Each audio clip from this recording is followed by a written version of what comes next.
Olá pessoal, Bruno Espíndola mais uma vez, falando diretamente do Evolua Clínica do Movimento. Hoje eu estou aqui para bater um papo com vocês a respeito de avaliação física, tá? E a importância da avaliação física e as diferenças que existem entre certas avaliações físicas, tá? Primeiro de tudo, importante falar sobre aquela avaliação física mais tradicional, que algumas pessoas estão mais acostumadas e com certeza já fizeram algumas durante a vida, né? Principalmente aquelas pessoas que já treinam em academias, clubes, enfim.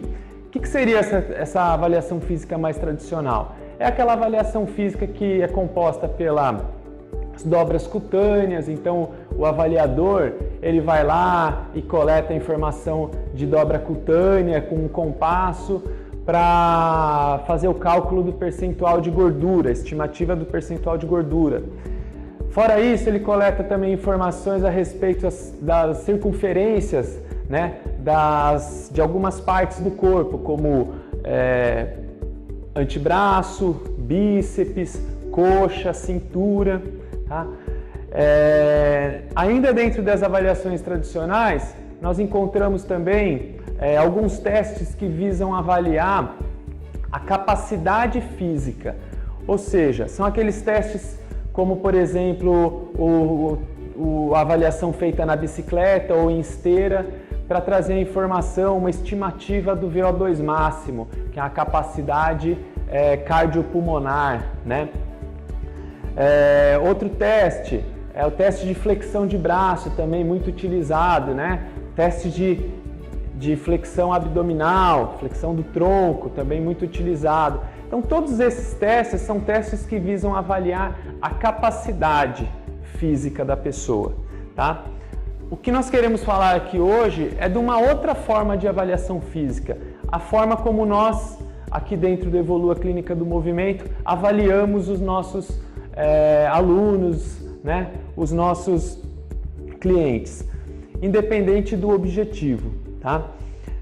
Primeiro de tudo, nós pensamos que antes de avaliar elementos que diz respeito à capacidade física, então força, velocidade, agilidade, né, potência, antes de avaliar isso, nós precisamos avaliar movimento, tá? Então, o nosso pilar básico dentro da nossa avaliação, primeiro de tudo, é avaliar movimento. E por que é importante para nós avaliar movimento? Através da classificação do movimento, nós podemos ter uma maior clareza dos objetivos e das necessidades daquela pessoa. É importante lembrar que dentro do trabalho, todas as decisões que nós vamos tomar envolvem movimento, tá? Então, por exemplo, se o objetivo do meu aluno é ganhar força, ou se o objetivo do meu aluno é ganhar condicionamento cardiorrespiratório, se o objetivo do meu aluno é ganhar potência, para eu poder entregar essas capacidades físicas para ele, eu vou ter que tomar decisões e usar métodos que envolvem movimento.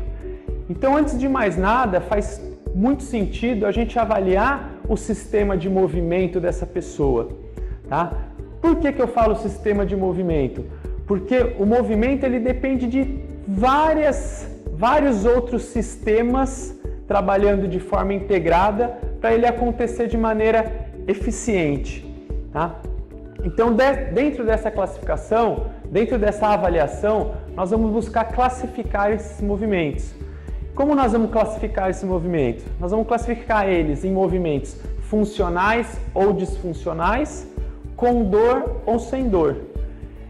Essa forma de classificar os movimentos vai trazer mais clareza para a gente na hora de tomar as decisões e uma perspectiva melhor de como a pessoa se movimenta e o que ela está capaz de fazer ou não. Por que isso é importante? A partir do momento que eu classifico esses movimentos, eu gero subgrupos, tá? Cada subgrupo de movimento vão ter necessidades e objetivos distintos. Então, dentro da nossa avaliação, primeiro de tudo, a gente visa classificar esses movimentos para gerar esses subgrupos. Dentro desses subgrupos vão existir aqueles padrões de movimentos que requerem exercícios corretivos, vão existir aqueles padrões de movimento que requerem uma técnica mais, uma abordagem mais terapêutica, e vão existir padrões de movimento que estão prontos para serem sobrecarregados com exercícios dinâmicos e que envolvam mais força, mais massa muscular, certo? Então, basicamente, é essa a diferença entre a avaliação do tradicional, que a gente encontra nas academias, né, e que as pessoas acho que estão mais habituadas, e a avaliação que a gente faz aqui no Evolua. Outra coisa muito importante para a gente é avaliar a variabilidade de movimento que essa pessoa é capaz de produzir. Por que isso? Algumas pessoas são capazes de produzir movimentos de maneira eficiente, sem dor. Mas a variabilidade de movimento também é importante, ou seja, será que ela consegue produzir uma gama bem vasta de movimentos com inúmeras possibilidades de mudança de direção, de ângulos, ou será que ela só consegue produzir movimento num plano de movimento, numa determinada direção? Isso que eu acabei de falar é o que a gente chama de variabilidade de movimento. No nosso dia a dia, seja no esporte ou nos movimentos da nossa vida diária, nós nos deparamos o tempo todo com situações que requerem essa variabilidade de movimento. E quando eu não consigo ter uma variabilidade de movimento ampla, alguns problemas começam a acontecer. Ou seja, o que eu estou querendo dizer com isso? Quando eu só consigo realizar um movimento da mesma forma, no mesmo sentido, no mesmo ângulo, eu sempre vou colocar sob estresse, e aí eu não estou nem falando de um estresse ruim, pode ser um estresse bom, né? Lembrando que toda atividade física causa estresse para os sistemas que estão envolvidos ali no sistema de movimento, mas eu causo sempre o mesmo tipo de estresse na mesma posição, no mesmo ângulo, para as mesmas estruturas. Ao passo que quando eu faço essa variabilidade de movimento, eu crio uma gama de movimentos, eu começo a distribuir melhor esses estresses. E isso também vai ser bom para o dia a dia e principalmente para aquelas pessoas que praticam esporte, porque a importância de ter uma variabilidade de movimento passa pela distribuição do estresse, mas principalmente pelas situações que essas atividades podem colocar no sistema de movimento e eu tenho que estar pronto para reagir a isso. Quando eu estou pronto para reagir, eu faço o movimento, eu crio uma estratégia bem elaborada e eu reajo de forma com bastante sucesso a isso. Quando eu não estou pronto a reagir a essas demandas que o meio ambiente ou a situação coloca no meu sistema de movimento, eu posso criar uma estratégia ruim e essa estratégia ruim, ao longo de algum tempo, certo? Não se mostrar tão interessante para o meu aparelho locomotor. Então nós falamos sobre a diferença de avaliação tradicional e avaliação de movimento. Um próximo pilar que para a gente é muito importante falar também, aí sim entra a avaliação da capacidade física.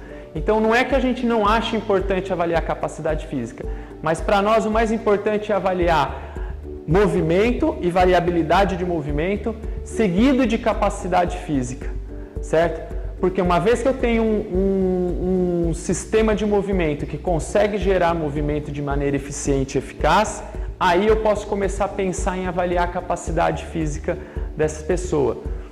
Com isso, eu começo, dentro daqueles subgrupos que a gente falou, eu começo a direcionar de maneira mais assertiva se eu preciso investir meu tempo em melhorar base de movimento dessa pessoa, certo? Com variabilidade de movimento, ou se eu posso já investir meu tempo ou mais do meu tempo em aspectos relacionados à capacidade física.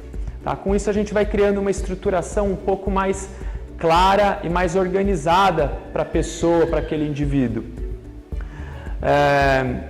Outra coisa que nós gostamos de considerar sempre são os movimentos específicos.